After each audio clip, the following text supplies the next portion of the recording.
Hello, this is Wild Bill coming to you from beautiful California, San Jose to be exact. I just wanted to um, throw out some ideas and just observations from the two 1942 games that I played with Chaplin and Rommel. So, for those of you who did watch, this is going to be kind of a recap, but for those of you who didn't, we played two games of the 1942 setup. My question is, why don't we play it? It seems like it's a shorter game, and it's kind of set up in such a way that a lot of the question marks within the game are gone.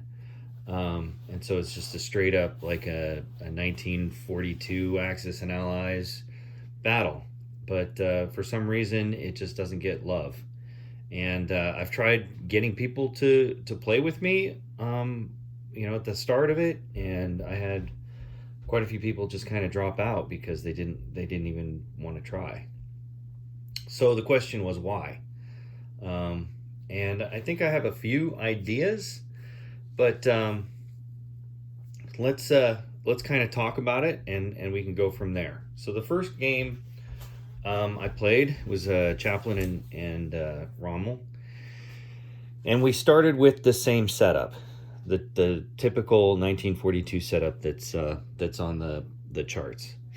The only thing that we changed was we had Russia. No, we changed Italy and China so that it basically I could film Italy. No, we could film. They would film China with the Pacific kind of side of the board, and Italy would then film by itself. So we still had a break. No, it was Germany and Italy would film together. That's how we did it, because it would go Germany, China, Italy. And we changed it so that Germany and Italy could film together. And that actually helped with the YouTube game. And I don't think it made any difference in the play. So the second game, though, this is where we kind of changed it up. So we moved the factory from Ukraine to the Urals, and we changed the turn order so that it went Germany, Italy, Japan. We just did it in the blocks. So it was Axis and then Allies. And the observations that I have during the first game is, I personally believe that the Allies have the advantage when playing it, out of, can't call it out of box, but just straight out of the book.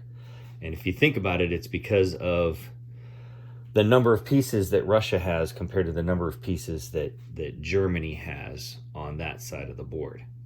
And I'll talk about that in a minute. So when you change the turn order, which is what we did, in order to allow Germany to go first, I think we added 4 infantry to Russia and 4 infantry to Leningrad to try to even it up. And it to be honest with you, that worked out really well. So out of the games, the first scenario out of box, Allies won, and then the second scenario out of box, it was an Axis win. And to be honest with you, I think the Axis probably would have won even more had I not made some mistakes in Japan. But that's neither here nor there. The bottom line that I come up with, though, is that it does need some work, but not too much. And I'm thinking about it as I was trying to prep for this this video that I'm talking about right now. Prepping for it, I seem to think that this should probably be a different game.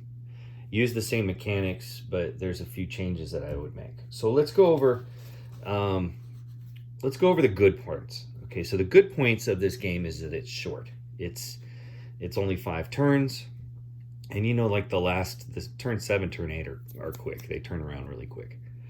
And so that should be a plus. Make more people want to play it. The second thing about it that I liked was that the tech was done, and the if we're at war or not is done. None of that drama is there, and you just boom, roll for tech right away. Now with tech, I'll get to the bad in a second, but I think that's really a plus, is that it's over with.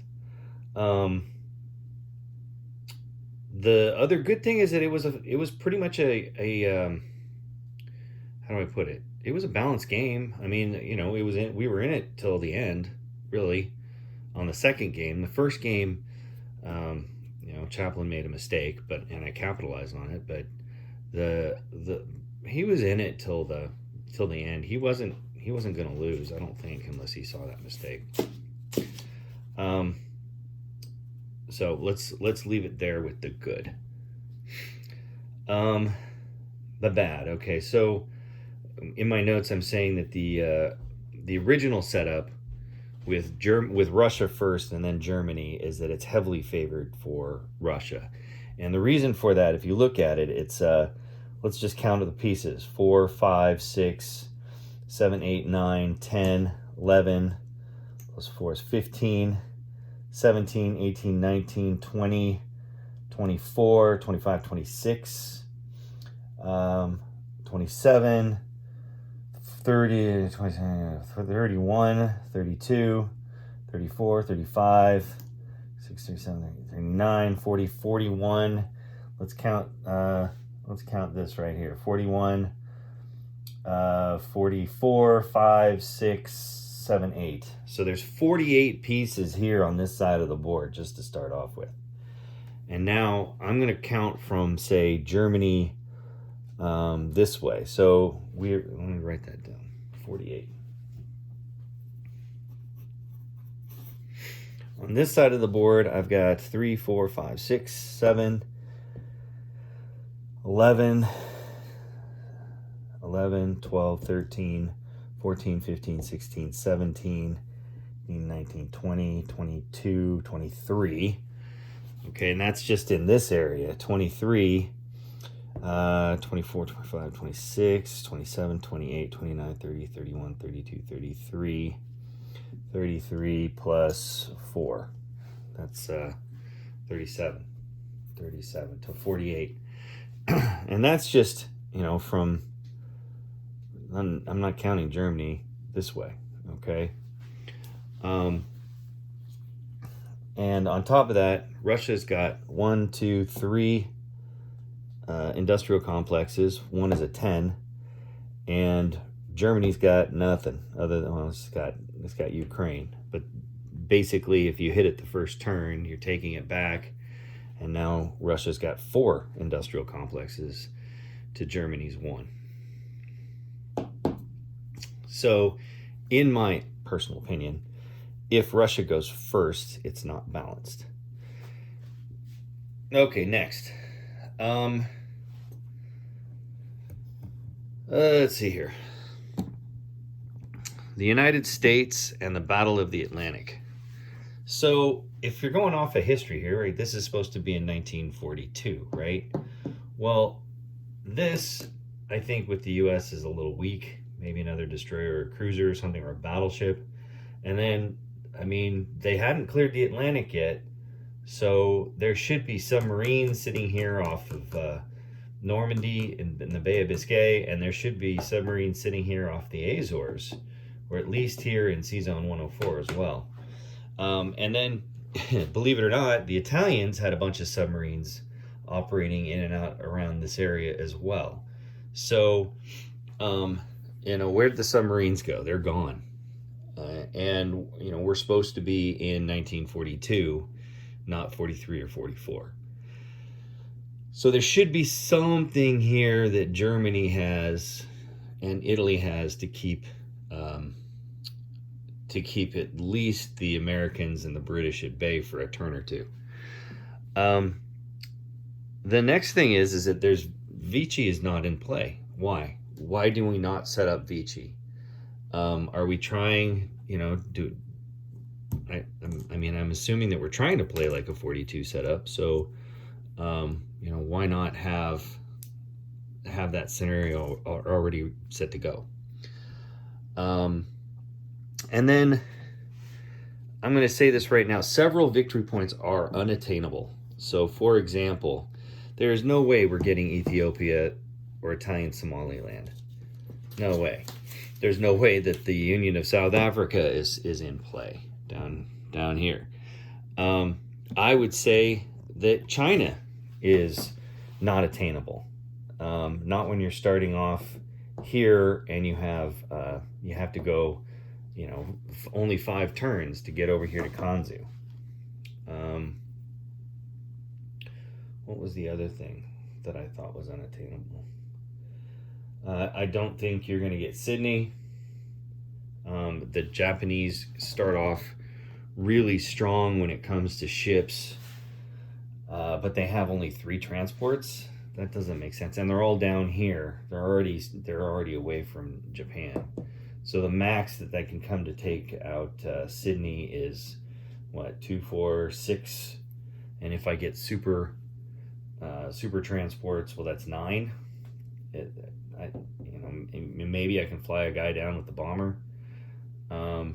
Sydney's out, and then with the fleet that we have over here, with the Americans, the Americans have a pretty strong fleet. I think Hawaii is pretty safe. Now, I will say that Japan is really strong, and the smartest thing that a Japanese player could do in this scenario is just get my tech would be I used what did I use? Industrial or naval shipyards, which was great because I could drop a bunch of cannon fodder type of ships. But I have to say that if the Japanese get super carriers, that's a game changer. You've got 1, 2, 3, 4 carriers sitting here. It's 3 hits a piece. I've got 1, 2, 3, 4, 5, 6, 7, 8, 9, 10, 11, 12, 13 planes that I could fly over and land on those things. That's a tough nut to crack for Hawaii. Other bad things. Here's the page here, and I guess this comes to the overall thing that I had, and John commented on, and I think I don't know if Chaplin said it, but he was kind of inferring it with the ability to take Berlin like you can with that backdoor move. The map just doesn't seem right, especially in a 5-turn game. Now, this is good for, I think, the longer term game, but I think some of these changes would actually help with that as well. So let's start with my ideas, and I think the change from Axis turn goes and then Allies goes turn is good. I think that is something that should be implemented. A few little things like the United States gets 20 extra bucks at the beginning of its turn. That should be up to 30, like it is in the 1940 rules. If you don't attack until turn, 3? I think that there should be, and I'm gonna put it out here right now. I think that there should be a change to the map, and I'm willing to do it myself, but I've never done anything like that. So I'm just throwing it out here to the group, and that would be it's a lot longer conversation. So maybe I'll do a second video after this and show you what I want to do with the map. But the map just doesn't look right. And it comes down to a few things. One, the Far East in the Soviet Union. So why is Vladivostok not That should be a VP. It should be a victory point. Siberia is actually like right here. Soviet Far East, I mean, Kamchatka comes down further. And the C zone, if you're sitting in Midway, okay, Midway should be halfway between here and here, right? Well, if I'm sitting in Midway, it's only 1-2 spaces to get to Korea, but it's 1-2-3 spaces to get to the Pacific. And I'm in kind of a redesign. I think that some of these C zones in this area should be how do I put it, changed. Maybe cut 6 into an A, a B, and a C. I don't know. Maybe you can change the Far East so that you're adding another victory city like Yakutsk, or Irkutsk. Some cities in here that are worth attacking so that you get those victory points, and those victory points will make up for the ones that you can't get, like getting the eastern, the Horn of Africa or the South Africa or the China point. Also, the Soviet Union actually had a decent sized fleet in Vladivostok, and if you look it up, just kind of going over the equivalence of what it would be a cruiser, destroyer, and 2 subs sitting right there, chilling. If Japan wants to attack or doesn't want to attack, but they're sitting right there in Vladivostok, and that probably should just be a Navy base too. A few other little things. Hong Kong should start with a factory. And I've always wondered why Shanghai doesn't have a Navy base. But I guess that's up for debate too. But I think a factory should go in Hong Kong just to start the game. And then oil and resources. So, okay, we've got the Middle East is, you got your oil. You've got, oil over here in the islands. Great. Personally, I think, why is it that Alaska and say the western U.S. with California doesn't have an oil? And why doesn't Alaska have a resource? I mean, it's full of gold and other minerals. That should be a territory that Japan could possibly take in order to in order to get that resource point or the oil point. Same with over here in the Atlantic side. Why does Brazil not have like a resource point? I do a grain thinking it's food, but I mean, why not have a resource point for Brazil? And why doesn't Venezuela? I mean, it's a neutral territory. You have one in Saudi Arabia. Why not have one in Venezuela as well? Along with central U.S., Texas is right there. You should have an oil that could possibly be captured. I know it's kind of moot, but why not? Resources maybe for Greenland or for Iceland, probably Greenland. And then I personally think central U.S. should probably get an air base. And I've always wondered why, because of the Battle of the Atlantic, Normandy, Bordeaux should have an air base, and it probably should start with 1 or 2 aircraft on it, as well. Especially if you make Vichy, which I think is a good idea. But also Gibraltar. So if I was going to set this up, more towards what it would be, like there wouldn't be, say this destroyer's in 109. These, you should have an additional 2 infantry sitting here in Gibraltar, and there should be some subs here, here, and here, or split with Germany and Italy, because that's kind of how it was. I mean, Gibraltar was this impenetrable fort that you're not going to take easy because of the miles of tunnels they dug under it, and they were, basically sailing past it with submarines. So I believe that UK probably needs a few more extra planes on it as well. They just won the Battle of Britain, and they had quite a few squadrons sitting there. In the Baltic, okay, I know I'm not going to win the one of, hey, let's let, submarines go through, or at least try to get through. But the Baltic had a fleet. There were some submarines in here still in 1942. And I think even in 1940, you should change the 14 and 30, 114 and 113, so that Russia can convoy them at least. What's the point of having those ships there? And at least allow them to convoy. And I'll go into this. I'm going to do we're at 21 minutes. Okay, so I'll do a second video. I'd like to introduce Romania.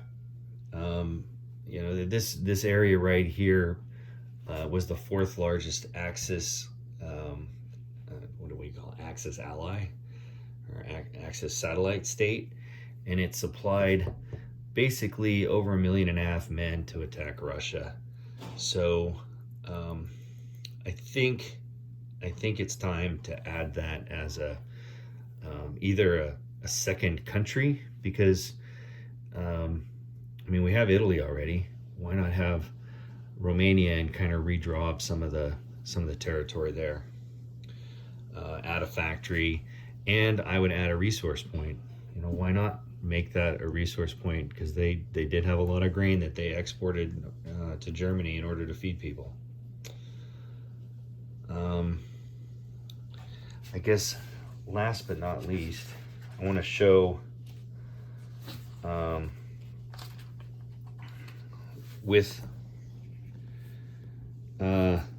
I'll do that with the map. So that's it for the moment. I'll publish this, and then I'll talk about my map. I guess issues. All right, bye.